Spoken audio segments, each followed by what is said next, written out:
భగవతే వాసుదేవాయ. నీ పుత్రుని వీరమరణం గురించి నువ్వు శోకించకు మాతా. నమో భగవతే విష్ణువు నీ సామర్థ్యాన్ని ఇలా సవాలు చేస్తున్నాడు. నువ్వు నీ పుత్రుణ్ణి వధించాలనుకుంటే భగవతే వాసుదేవాయ. వాడు తన భక్తుణ్ణి కాపాడాలనుకుంటున్నాడు. భగవతే వాసుదేవాయ. ఇది ఒక తండ్రికి పుత్రుడికి మధ్య గల అనుబంధానికి సంబంధించింది కాదు, ఆధిపత్యానికి సంబంధించింది. ప్రహ్లాదుడు కేవలం ఇద్దరు మహాయోధుల మధ్య చిక్కిన కీలు బొమ్మ మాత్రమే, ఇంకేమీ కాదు.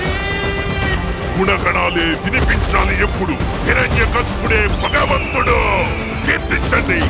ఈ విష్ణువు అంతటా వ్యాపించి ఉంటాడు కదూ. భగవతే వాసుదేవాయ. అలా అయితే అతడి స్తంభంలో కూడా ఉండాలిగా. అందులోనూ ఉన్నారు.